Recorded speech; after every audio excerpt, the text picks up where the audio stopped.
কাশবন দুলছে যে শাড়ি, কবে ঢাক দেবে ডাক, দিন গুনছে যে তারি। দেখ মন কাশবন দুলছে যে শাড়ি, কবে ঢাক দেবে ডাক, দিন গুনছে যে তারি। শিউলি মাখা গল্প আগমনীর সুর, কুমার টুলির গন্ধ ছড়ালো।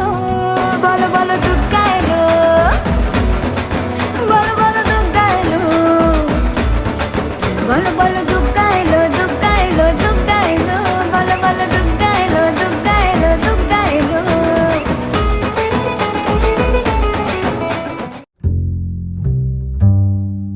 सभी को नमस्कार। आप सभी चैनल भाइयों का बहनों का मैं स्वागत करती हूँ। आज हमारे बीच में हमारे यूथ कांग्रेस के नेशनल प्रेसिडेंट उदय भानु चिप जी यहाँ अंडमान आए हुए हैं और ये दूसरी बार आए हुए हैं और हमारे बीच में एक अहम मुद्दा को लेकर हम लोगों ने आज रैली किया है और उसी विषय में आज उदय भैया आप सबके सामने अपने बात रखना चाहते हैं। भैया प्लीज। बहुत बहुत धन्यवाद। हमारे अंडमान निकोबार के स्टेट प्रेसिडेंट और वाइस प्रेसिडेंट यहाँ पे है और सभी साथी। आज जो सबसे इम्पोर्टेंट इशू है, अंडमान निकोबार में एक बहुत आवाज पूरे देश भर तक जा रही है कि नरेंद्र मोदी जी की सरकार जो है ग्रेट निकोबार में वहाँ के जो ट्राइबल्स हैं उनकी जमीन हड़पना चाहती है। वो जमीन हड़प कर अपने दोस्त अडानी को देना चाहते हैं। और अगर सरकारी आंकड़ों में कहा जा रहा है ये जो 72,000 करोड़ का प्रोजेक्ट है इसमें 10 लाख से ज्यादा पेड़ कटेंगे। अगर पेड़ 10 लाख के ज्यादा ये बोल रहे हैं तो आप यकीन मानिए 50 लाख से ज्यादा पेड़ कटने वाले हैं। वो पेड़ जो हजारों साल से इन आइलैंड्स की रक्षा कर रहे हैं, इनको बहने से बचा रहे हैं, उनको ये काटना चाहते हैं। और सिर्फ इसलिए क्योंकि इन आइलैंड्स पे अब नरेंद्र मोदी जी के दोस्त अडानी की नजर पड़ चुकी है। सबसे बड़ी बात, ऐसा क्यों हो रहा है?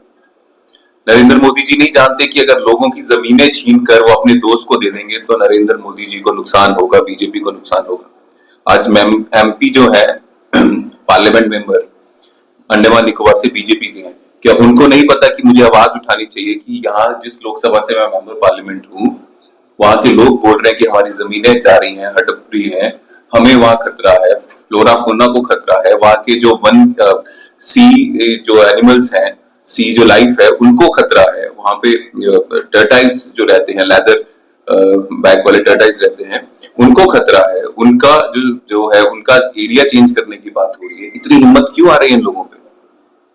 उनको भी पता है अगर लोगों को नाराज करेंगे, लोगों से उनकी जमीनें छीनेंगे तो अगली बार सरकार में नहीं आएंगे, अगली बार एमपी साहब जीत नहीं पाएंगे, मोदी साहब पीएम नहीं बन पाएंगे। लेकिन फिर भी इतना कॉन्फिडेंस है, उसका एक ही कारण है, ये सब जबरदस्ती भारत के लोगों पे या खासकर अंडमान निकोबार में जो अभी ग्रेट निकोबार में हो रहा है इसलिए हो रही है क्योंकि बीजेपी वालों को पता है हम लोगों का काम करें या ना करें, हम लोगों को दबाएं या मारें, टैक्स की मार दें, जो मर्जी करें, लास्ट में वो वोट हमें दें या ना दें, हम वोट चोरी करके जीत जाएंगे।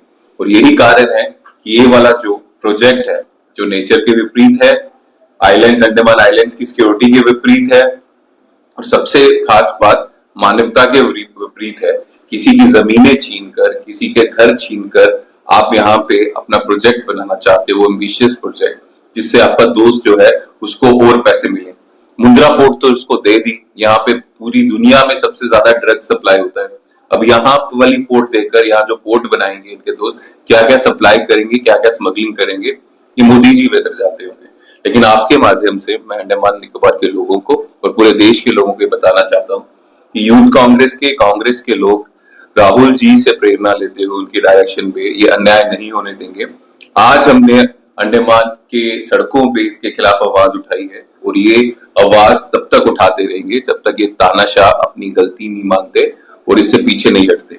और फिर से मैं खबरदार कर दूं आपके माध्यम से बीजेपी वालों को, नरेंद्र मोदी जी को, कि आपको वोट चोरी हम नहीं करने देंगे। तो जब वोट चोरी नहीं करने देंगे तो आप लोगों को परेशान करना, उनकी जमीनें छीनना, उनको दबाने की कोशिश मत कीजिए।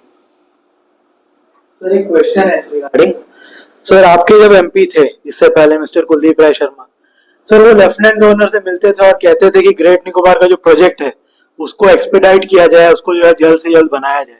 ये न्यूज आइटम है सर, ये मेरा ही आउटलेट है निकोबार टाइम्स, और ये न्यूज आइटम हमने 6 दिसंबर 2022 को पब्लिश किया है और 5 दिसंबर 2022 को आपके एमपी साहब एलजी साहब से मिलते हैं और कहते हैं ग्रेट निकोबार का प्रोजेक्ट बहुत बेनिफिशियल है, उसको एक्सपेडाइट किया जाए, जल्द से जल्द किया जाए। और आप जो बोल रहे हैं लोग अपोज कर रहे हैं। कैम्बल बे के सेटलर्स, मैं खुद कैम्बल बे ग्रेट निकोबार आइलैंड से हूँ। कैम्बल बे में जो सेटल किया है श्रीमती इंदिरा गांधी के टाइम पे, वहां पे एक्स सर्विसमैन सेटलर्स को सेटल किया गया। एक्स सर्विसमैन सेटलर्स में से एक आदमी उठ के आज नहीं बोल रहा कि प्रोजेक्ट ना बने, सबके सब सपोर्ट में। ट्राइबल्स, चंद ट्राइबल्स जो वहां पे हैं, सिर्फ वही जो है उसको अपोज कर रहे हैं। तो आपको क्यों लग रहा है सर ये प्रोजेक्ट को वहां के लोग जो है अपोज कर रहे हैं और पूरा अंडमान निकोबार के लोग अपोज कर रहे हैं? आपको ये नैरेटिव कहाँ से मतलब आपके पास आ रहा है? कुछ एनजीओ है जो फॉरेन फंडेड है वो अपोज कर रहे हैं, वो हम समझते हैं, लेकिन वहां के लोग अपोज कर रहे हैं, आप कैसे बोल सकते हैं सर? और आपका एमपी अब प्रोजेक्ट एक्सपेडाइट करने के लिए बोल रहे हैं, तो कांग्रेस पार्टी में दो मत क्यों है? दो क्वेश्चन है, एक तो एमपी के और एक मैं ऐसा क्यों बोल रहा हूँ। तो पहले एमपी की बात कर लेते हैं। एमपी अगर गए और अगर आपकी बात को मैं सच मानूं, क्योंकि आप ही मेरे प्राइमरी सोर्स हो, आप कह रहे हो कि एमपी ऐसा कह रहे थे जो कांग्रेस के एमपी थे, ये बताया सर, डेली टेलीग्राफ जो यहाँ का गवर्नमेंट का न्यूज़पेपर है उसमें छपा है। मैं कह रहा हूँ आप मेरा प्राइमरी सोर्स हो, अगर आपकी बात मैं सच मानूं, मैं तो नहीं कह रहा हूँ, तो आपकी बात अगर मैं सच मानूं तो उनसे ये पूछिएगा कि आपको क्या कांग्रेस पार्टी ने भेजा था? अगर कांग्रेस पार्टी ने नहीं भेजा था तो उनकी पर्सनल राय हो सकती है, लेकिन हम तो इस चीज के खिलाफ हैं और ये स्पष्ट शब्दों में मैं आपको बोल रहा हूँ, हम इस चीज के खिलाफ हैं, लीडरशिप इस चीज के खिलाफ है। और क्यों, कैसे वन टूटने कटने दें? सेटलर्स आए, ठीक है, सेटलर्स आए, कब आए वो? जब 84 के बाद आए ना। कितने परसेंट रहते हैं? 69 से। और सेटलर्स का ही मेजॉरिटी है सर, ट्राइबल्स मेजॉरिटी नहीं है। लोग रहते हैं वहाँ सेटलर्स? 8,000 का पॉपुलेशन है, उसमें से 1200 ट्राइबल्स है और बाकी सेटलर्स और ट्रेडर्स है। और सेटलर्स, ट्रेडर्स और बाकी जो वहाँ का कम्युनिटी है सब सपोर्ट में है। जो मेरे को इन्फॉर्मेशन है, जो ग्रेट निकोबार की जो जमीनें जा रही हैं वो वाली जमीनें हैं जब सुनामी के बाद उनको वहां से माइग्रेट कर दिया गया था। अगर मैं गलत हूं तो आप मेरे को करेक्ट कीजिएगा, क्योंकि मैंने जो रिसर्च किया उस हिसाब से किया। और उसके बाद जो उन लोगों को माइग्रेट किया वो ट्राइबल्स थे। मैं गलत हूं तो प्लीज करेक्ट कीजिए। और वही जमीनें लेकर उसी जमीनों में प्रोजेक्ट बनाने की बात हो रही है। सर सिर्फ वो जमीन नहीं है, सेटलर्स का जमीन बकायदा एसआईए करके सब कुछ सब जा रहा है। सेटलर्स मैं सिर्फ ट्राइबल्स की जरा बात कर रहा हूँ।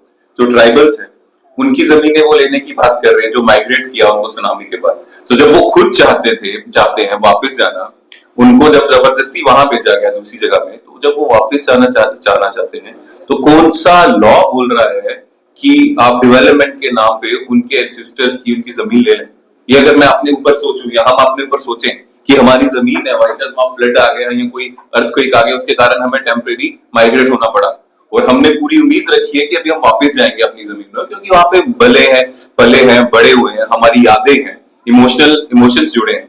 और वहां पे वो सरकार बोले कि नहीं आप तो माइग्रेट हो, ये आपकी जमीन नहीं और यहाँ प्रोजेक्ट बनाएंगे, तो इसको मैं गलत नहीं तो सही कहां से बोलूंगा? मानवता के काम से ये कहां से सही होगा? सर इसी में एक छोटा सा क्वेश्चन मैं ऐड करना चाहूंगा। आपका जब कांग्रेस का गवर्नमेंट था, इंदिरा गांधी जी का गवर्नमेंट था, तब सेटलर्स को वहां सेटल किया गया। जब उनको सेटल किया गया 69 में, 1972 से वहां पे एक फ्री पोर्ट बनने का बात था। फ्री पोर्ट यानी कि ट्रांसशिपमेंट पोर्ट, तब भी सरकार आपका था। और तभी से जो है कैम्बल बे के सेटलर्स ये उम्मीद में थे, उनको सेटल भी यही बोल के कराया गया था कि वहां बहुत डेवलपमेंट होने वाला है। कुछ नहीं था वहां पे, जंगल ही था, रोड तक नहीं था वहां पे। तब सेटल किया गया और वहां पे लोग जाके उस आइलैंड में रहने लगे जो इंडियन मेनलैंड से तो इतना दूर है, इंडोनेशिया से इतना पास है, पोचर्स का खतरा, हर टाइप का खतरा। उन सेटलर्स को आपने वहां सेटल किया। जब ये प्रोजेक्ट रियलाइज होने के स्टेज पे आया, तब आप इसको क्यों अब जाके अपोज कर रहे हैं? और इतने दिन कांग्रेस में जयराम रमेश जी को छोड़ के और कोई इस प्रोजेक्ट के बारे में बोलता नहीं था। जयराम रमेश जी बहुत दिन पहले से, लगभग 2-3 साल से इस प्रोजेक्ट के खिलाफ बोल रहे हैं। अब ये देखा जा रहा है कि सोनिया गांधी जी इसके ऊपर एडिटोरियल लिख रही हैं, राहुल गांधी जी उससे पहले जो इसके ऊपर बोल रहे हैं। तो अब क्यों, अरे क्या कांग्रेस को किसी ने मतलब अंडमान निकोबार से अप्रोच किया है? क्या ट्राइबल कम्युनिटी की तरफ से कोई इनसे जाके मिला है? क्योंकि ट्राइबल काउंसिल ग्रेट निकोबार से तो कोई गया नहीं है, आई कैन 100% एश्योर यू। और इसमें क्लियरली हमको पता है कि कुछ लोग हैं जो कि पैसे लेकर, फॉरेन फंडिंग लेकर जो है इसको अपोज कर रहे हैं। तो क्या उनमें से कोई आपसे मिला है? जिम्मेदारी से कह रहे हैं, आपका प्रूफ है? हाँ definitely, this is established fact और सारे इंटेलिजेंस एजेंसीज को हमें पता है। Do you have the proof? अगर आप क्या कह रहे हैं, आप समझ रहे हैं, आप बोल रहे हैं कि ये फॉरेन फंडिंग से ये बोल रहे हैं, अगर आपको उस चीज मैंने आपके ऊपर नहीं ब्लेम लगाया, कुछ लोग कर रहे हैं। वो आप मेरे ऊपर नहीं बोल रहे, आप उनके लिए बोल रहे हैं जो वो कर रहे हैं। उसमें जो हमारे पास इंफॉर्मेशन है, जिन लोगों ने, जो ट्राइबल कम्युनिटी है, उन्होंने साइन भी किए, तो आज वो भी मुकर रहे हैं। आप समझ रहे हैं? जिसने साइन किए, जिस ट्राइबल कम्युनिटीज वालों ने, आज वो मुकर रहे हैं कि ये हमसे जबरदस्ती और हमें धोखे में रखकर ये साइन करवाए हैं। तो जो लोग फेवर में थे, आज वो भी फेवर में नहीं है। आप जो हमारे पास फैक्ट्स हैं, जो लेटर्स हमारे पास हैं, जिन लोगों ने साइन किए ना इस प्रोजेक्ट के फेवर में, आज वो भी उससे पीछे हट गए। तो बाकी लोगों की तो बात करना दूर है। और यहाँ तक वह फॉरेन फंडिंग का ये काम है, इसका अगर प्रूफ होगा तो आप हमें बताइएगा। लेकिन फॉरेन फंडिंग हो या ना हो, कोई बोले या ना बोले, आप किसी का घर खत्म करने की कोशिश करोगे या जमीन छीनने की कोशिश करोगे, तो आप हमसे एक्सपेक्ट करते हैं कि हम वेट करें, वो हमारे पास हाथ जोड़ के रिक्वेस्ट करें और फिर हम आवाज उठाएंगे। ऐसा यूथ कांग्रेस में होता नहीं है। हमें यहाँ लगेगा, हमें गलत दिखेगा, हम वहां करेंगे। सोनिया जी ने एडिटोरियल लिखा, लेकिन सोनिया जी के एडिटोरियल से बहुत से लोगों को जो इस बारे में नहीं जानते थे, उनको इस चीज का पता चला। और आवाज उठाना जरूरी है, क्योंकि गतिविधियां भी अभी बढ़ चुकी हैं। क्योंकि जो दोस्त हैं, अब आप कितनी कंट्रीज हैं, अमेरिका से लेके कितनी ज्यादा कंट्रीज हैं जो ब्लैकलिस्ट कर चुकी है अडानी को। क्यों कर चुकी हैं? वहां का एनवायरनमेंट खराब कर रहे हैं, वहां पे करप्शन ला रहे हैं। क्या हो रहा है? मोदी जी जाते हैं और वहां पे उनको फॉरेन में वो जो जब टेंडर्स दिलवाते हैं, छवि किसकी खराब होती है? भारत माता की खराब होती है। मोदी जी तो 5 साल बाद, 4 साल बाद बदल जाएंगे। इंडिया की इमेज क्या जा रही है? जब वो पूरी दुनिया में ऐसा कर रहा है, एनवायरमेंट के साथ खेल रहा है, अंडमान निकोबार में भी ऐसा कर रहा है, तो वहां पे उनकी गवर्नमेंट बोल रही है यहाँ के नागरिक क्यों नहीं होने के, मैं क्यों नहीं बोलूंगा। और जिनके घर जा रहे हैं, इससे बड़ा पाप कोई और हो नहीं सकता। उसमें से कुछ लोग सेटलर्स जो हैं, उनकी इच्छा होगी, ठीक है, वो अपनी आवाज उठाएंगे, लेकिन जो गलत है उनकी आवाज उठाना गलत है, ऐसा किसने बोला? वो तो हम उठाएंगे। तो सर, सेटिंग मतलब कीपिंग पॉलिटिक्स असाइड, आपको भी पता है ग्रेट निकोबार बहुत स्ट्रैटेजिक जगह है। इट इज द सदर्नमोस्ट मतलब सदर्नमोस्ट फ्रंटियर ऑफ इंडिया बेसिकली। और ग्रेट निकोबार मलाका स्टेट का माउथ है। एंड यू नो, चाइना का आपको पता है कि इंडियन ओशन में जो है दबदबा बढ़ाता जा रहा है चाइना। और गवर्नमेंट भी एक तरीके से प्रोजेक्ट ला रही है ताकि चाइना को एक तरीके से काउंटर कर सके। So how do you oppose a strategic project? कैसे कांग्रेस एक स्ट्रैटेजिक प्रोजेक्ट को अपोज कर सकती है? बिकॉज ग्रेट निकोबार में प्रेजेंस बढ़ेगा, मलाका स्टेट के वहां पे हमारा फैसिलिटीज बढ़ेगा, will have a grip over everything. Singapore ने भी इंडिया को कॉल किया है कि जो मलाका पेट्रोल है उसको ज्वाइन करे। So what is your view on this? क्या स्ट्रैटेजिक जो इंपॉर्टेंस है ग्रेट निकोबार का, उसको यूटिलाइज ही ना करे गवर्नमेंट, उसको टोटली छोड़ दे? और आपका क्या व्यू है सर? तो डिफेंस की बात कर रहे हो, नेशनल सिक्योरिटी की बात कर रहे हो, तो ये सबसे पहले तो वहां से शुरू होता है। आज चाइना को सबसे ज्यादा एम्पावर हम कर रहे हैं। कैसे कर रहे हैं? सारी मैन्युफैक्चरिंग देश की बंद करके इंपोर्ट करते हैं और असेंबल करने का काम यहाँ करते हैं। जितनी भी स्मॉल स्केल और मीडियम स्केल इंडस्ट्रीज है, आज वो खत्म होने की दगार में क्यों है? क्योंकि सारा जो मटेरियल है इंपोर्ट हो रहा है और यहाँ पे सिर्फ असेंबल हो रहा है मैन्युफैक्चरिंग के नाम पे। तो सबसे पहले तो ये बंद कीजिए, अगर चाइना हमें थ्रेट दे रहा है। दूसरी बात, अभी ही मोदी जी वहां गए थे, अगर थ्रेट है तो वहां पे क्या करने गए थे? तीसरी बात, अगर यहाँ पे तो भी कुछ हुआ नहीं, और दूसरी बात, यहाँ पे जो स्ट्रेटेजी है ये भी हमारी स्ट्रांग है, क्षमता है। यहाँ पे आपके हाथों में था, गलवान में, यहाँ पे वो इतनी हमारी लैंड ले चुके हैं, वो तो अभी हम वापस नहीं ले रहे और मान भी नहीं रहे कि चाइना ने लैंड ली है, राइट? तो वहां तो पहले अपना जमीन वापस ले लो। यहाँ की आपको चिंता बढ़ गई, और यहाँ पे जब भी जरूरत होगा हमारी नेवी सक्षम है किसी भी सरकार का, किसी भी देश का जवाब देने के लिए। लेकिन सबसे बड़ी बात, अगर चाइना के साथ दो दो हाथ करने, तो गलवान में जो हमारे साथी शहीद हुए, हमारे आर्मी के सोल्जर शहीद हुए, जिस जमीन को बचाते वो जमीन तो वापस लो। वापस लेना दूर की बात है, मानो तो वो शहीद क्यों हुए? मोदी जी तो मानते भी नहीं कि जमीन ली है चाइना ने। अगर आप लद्दाख में जाओगे, मैं जम्मू कश्मीर से आता हूँ, पहले लद्दाख यूज करें, तो वहां मैं बहुत बार जाता हूँ। वहां के हर एक सिटीजन, जो लोग हैं, जो वहां के मैच्योर लोग हैं, वहां के जो ब्यूरोक्रेट हैं, जो समझते हैं चीजों को, इनफैक्ट जिनके नाम पे वो 3 इडियट्स बनी थी, क्या नाम है उनका, मिस्टर वांचू, उनसे मैंने कितनी बार बात की। उन्होंने बोला कि चाइना कितना अंदर आ चुका है। अगर चाइना की इतनी फिक्र है तो अपने देश की, भारत माता की जमीन, तो भारत माता की जितनी जमीन ली है वो तो वापस ले लो। अब फ्यूचर के ऊपर जा रहे हो, प्रेजेंट की खबर नहीं है। भारतीय जनता पार्टी को फ्यूचर की बात कर रही है। मैंने भी पढ़ा आर्टिकल जो गवर्नमेंट ऑफ इंडिया बोल रही है, क्या होने वाला है वहां पे? पोर्ट बनने वाला है, वहां पे टूरिज्म आने वाला है। कौन बनाएगा टूरिज्म? किसका होटल बनेगा? हम बेवकूफ नहीं है ना, पढ़े लिखा यूथ है आजकल। मोदी जी समझ नहीं रहे। वोट चोरी बन के प्रधानमंत्री बन सकते हो, लेकिन आजकल यूथ जो है वो पढ़ता है, लिखता है। सारे ही व्हाट्सएप यूनिवर्सिटी वाले नहीं होते। हेलो, मेरा नाम रजिया बेगम है। I just want to ask you, मुझे बहुत अच्छा लगा कि आपने शुरुआत ही निकोबार कैमल बे से किया। मैं थोड़ी डिफरेंट हूँ, मुझे पेड़ से बहुत लगाव है और मैं डेफिनेटली इसके कम्प्लीटली अगेंस्ट हूँ कि वहाँ पे पेड़ कटे, एक भी कटे। और इसके लिए जो पंकज सिक्सरिया सर ने जो है काफी उनका चल रहा है इनिशिएटिव, वो ले रहे हैं और काफी कुछ उन्होंने लिखा है, आर्टिकल्स, इंटरव्यूज वगैरह दिए हैं। लेकिन अंडमान में जो कैमल बे का जो प्रोजेक्ट है पोर्ट शिपमेंट वाला, ये काफी वक्त से चल रहा है कि ये होने वाला है। कुछ इन बिटवीन एक दो बार प्रोटेस्ट हुए, कुछ लेकिन मुझे वो उतना ज्यादा जो है ना एग्रेशन नहीं नजर आ रहा है जो मेनलैंड में नजर आ रहा है कि हाँ कटेगा। वहां भी तो चिपक भी जाते हैं पेड़ से जाके, और यहाँ पे कैमल बे में जो है अभी मैंने 2 दिन पहले मैंने किसी से बात की, क्योंकि मुझे वो स्टोरी करना है। तो मैंने किसी को बोला मुझे वहां का कुछ वीडियोस चाहिए, तो बोला कि वहां पे कुछ जगह पे काम कुछ शुरू हुआ है, पूरा पेड़ काट रहा है, दीदी बहुत खराब लग रहा है करके। तो अभी मैं भी जा नहीं सकती क्योंकि मेरी छोटी सी बेटी है। तो मुझे ये जानना है कि आप लोग अभी एक प्रेस कॉन्फ्रेंस कर रहे हो, you are explaining everything like we are not going to allow this to be happen, लेकिन उसके अलावा क्या ये यही पे एंड होने वाला है या इसको लेके कुछ और बड़ा करने वाले हैं? क्योंकि पेड़ तो कट रहा है वहां पे तो हो रहा है, ये मुझे कल परसों किसी ने मुझे बोला है, तो ये तो काम चल ही रहा है। तो और एक पेड़ भी कटना मतलब एक पेड़ को बढ़ने के लिए तो जिंदगी पूरा हम लोग तो रहेंगे। बिल्कुल सही। और जिस तरह से भास्कर सर ऑफ कोर्स उम्र में बड़े हैं, जानते भी हैं कि अंडमान में पहले कैसा था, पानी में कभी दिक्कत नहीं होता था, मौसम बहुत अच्छा सुहाना रहता था।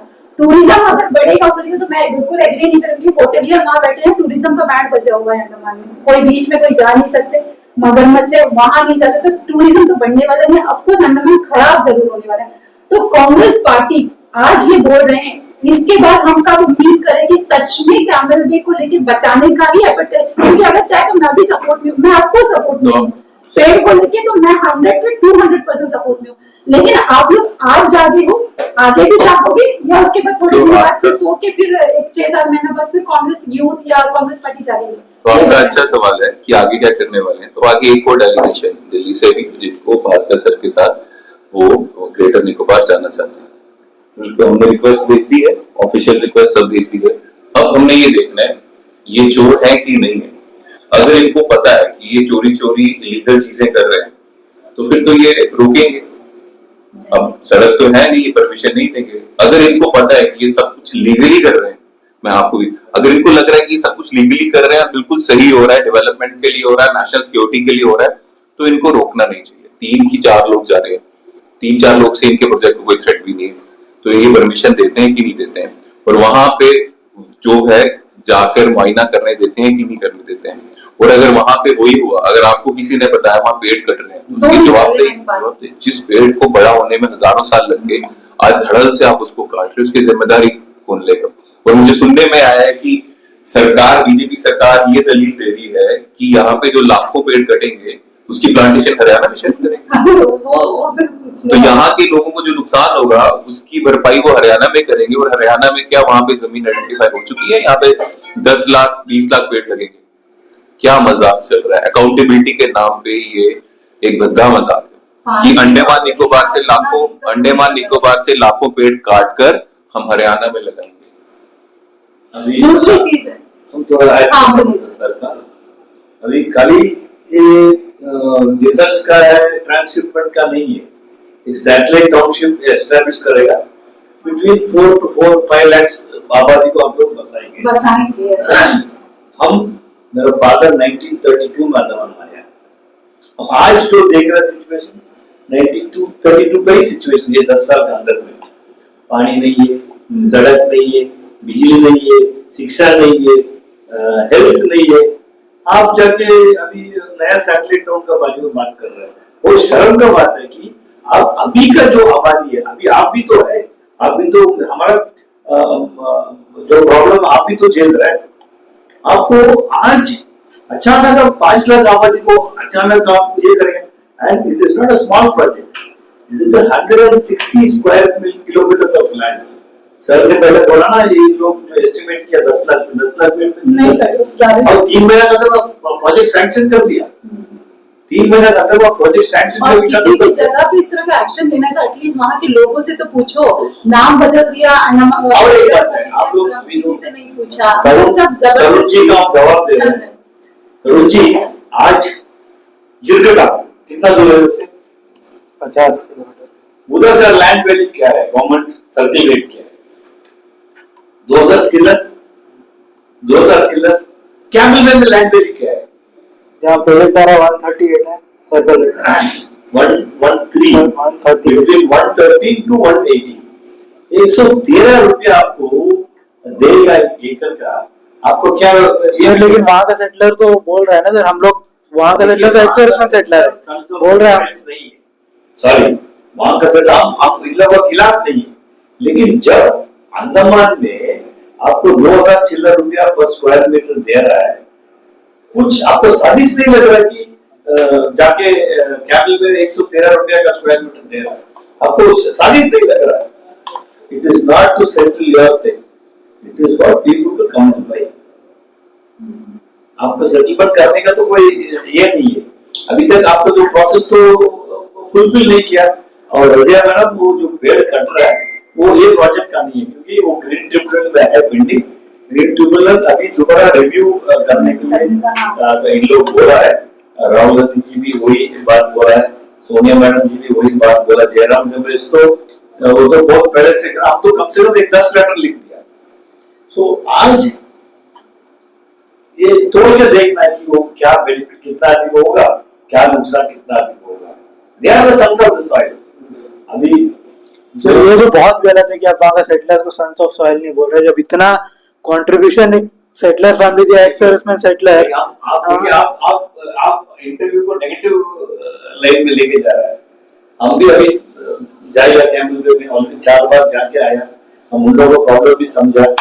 इट हैज टू, आप एक चीज बताइए, आपका बात है चाइना का, सर ने बहुत बढ़िया बोला, चाइना का बात है। आप बताइए, only why don't you do this airport and defence establishment? 5 square kilometre चाहिए आपको, 160 स्क्वायर मीटर क्यों चाहिए आपको? क्योंकि आपको दोस्त को लेकर के बसा। आप डिफेंस का बताइए 100%। आप बोला वाला बात है, ठीक है भाई, 5 स्क्वायर किलोमीटर में तो आप बनाए नहीं। मिट्टी में क्या है, कितना दूर है, कितना स्क्वायर किलोमीटर है? आप बनाए एक डिफेंस एस्टैब्लिशमेंट, आप ब्रिजगेज कितना बड़ा है? So let us not make this as a more of a political issue, but it is about our. हम आपको बताए ना, तो करो जितना बोल रहा हमारा वन करंट उसकी आपको कुछ कर रहा है। हमारा वन शिक्षा का इतना प्रॉब्लम है। सड़क आप गया कभी? आप तो कैमल बे का बोल रहे, कैमल बे में सड़क बहुत अच्छा है। आप कभी मिडिल लॉन्ग किया है? लास्ट कब किया मिडिल लॉन्ग? अभी फरवरी में गया सर, मार्च में। कैसा था रोड? रोड खराब है, लेकिन हमारा कैम्बल में रोड फिर भी उससे बहुत अच्छा है। वही हम बोल रहे हैं, ठीक है, वही हम बोल रहे हैं। आप हमको you are not giving us anything and you want to give somebody else who will come tomorrow, not today. So sir और ये आप लोग कैसा मतलब इसमें डिराइव कर रहे हैं कि अडानी जी को ही जो है ये पूरा इसका कॉन्ट्रैक्ट मिलेगा? ये बताइए। आप पेपर पढ़िए कि 300 कोट किया प्री बिड में, 300 प्री बिड में आया, उसमें एक अडानी का, एक स्वीडन कंपनी जिसमें अडानी पार्टनर, एक दूसरा जो मेरा जो भी आएगा नहीं, 9-10 फॉर्म आया। लेकिन इसमें रॉकेट साइंस की तो बात ही नहीं, ये तो हिस्ट्री बता रही है। नहीं, ये तो आप लोग पॉलिटिक्स से आप लोग डिराइव कर रहे हैं ना, तो ये तो पॉलिटिक्स नहीं। अगर मैं गलत हूँ तो आप मेरे को ये बताओ, इसमें कौन सी रॉकेट साइंस है? जिस देश में जाते हैं वहां पे जो प्रोजेक्ट मिलते हैं, अडानी को मिलते हैं, किसी और को मिलते हैं।